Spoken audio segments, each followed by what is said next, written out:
Hey, this is Pidge, welcome back to the channel. On the back of yesterday's build guide, I want to go over an option for including the Purities in the build.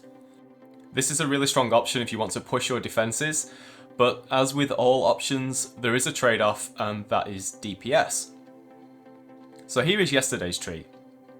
This is the leveling guide that I put out, and this is the end game version. So this is you running aura stacking golems. And you can see we have 75% all res, with 8.6 million Cyrus DPS, and that includes the Carrion golems and the zombies.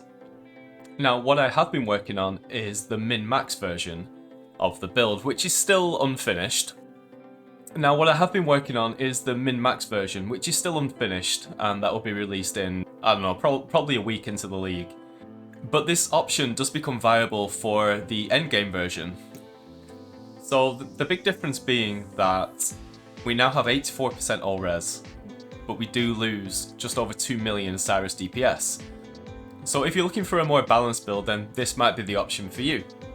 I'm not quite sure if I will run this one or the other one. I'll probably start with the other one because Purity of Elements will be leveling up nicely throughout the campaign. And then if I feel I'm struggling at all with defenses, I've always got the option to switch over to this one.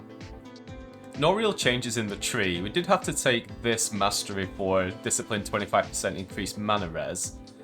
And then I did unspec these small energy shield notables because we're not using Might of the Meek.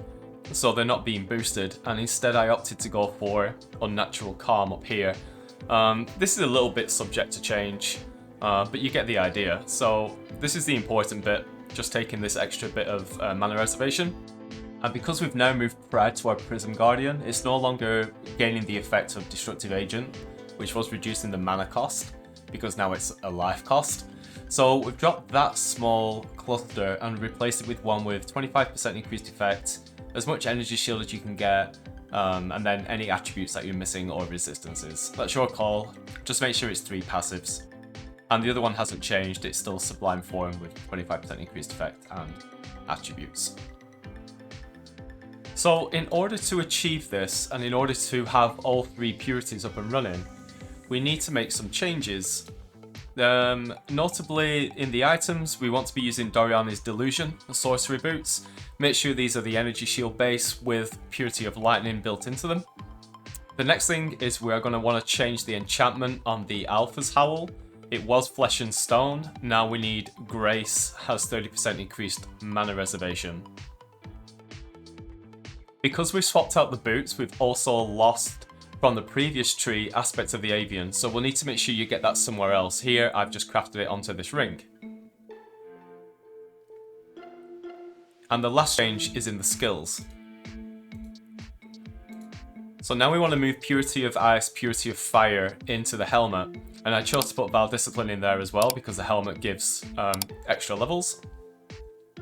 And you're going to require an Enlighten level 3. So you're not going to be able to run all of these at the beginning. So I still suggest using the previous build and then working towards this as like a next step, or in between that build and the min-max version. We've then had to drop the precision down to level 1. It may not seem worth running it, but it actually makes quite a bit of difference. So if we uncheck this, it goes down 1 million per golem, plus we're getting some extra DPS from our Ascendancy, just by having another aura active. And because we're running 3 new auras, so Purity of Ice, Purity of Fire, and Purity of Lightning coming from the boots, of course, we've had to drop a couple of things. So the first thing is Purity of Elements. So you will no longer be immune to ailments. You still have Staunching on the flasks, and you still have Cannot Be Frozen on your helmet, so it's just Ignite and Shock that you won't be immune to. I've also dropped the Flesh and Stone and Maim links from the skills. I felt that the Flesh and Stone with the Maim increased mana multiplier was the best option to get rid of, because you're essentially getting rid of 2 slots and we're filling it up with 2 slots, and the DPS loss wasn't as big as with some other things. I don't want to sacrifice defense. This is going to be a more defensive focused build, so there's no point getting rid of Grace, Determination, Discipline, any of those things. These are our DPS auras given to our golems, and so getting rid of Flesh and Stone and Maim was the best option. So I'll leave this POB down in the description. I hope this helps some of you out, and if it does, hit the like button, subscribe to the channel. We're going to be doing a lot of videos in 3.17, so I'll see you in the next one. Peace out.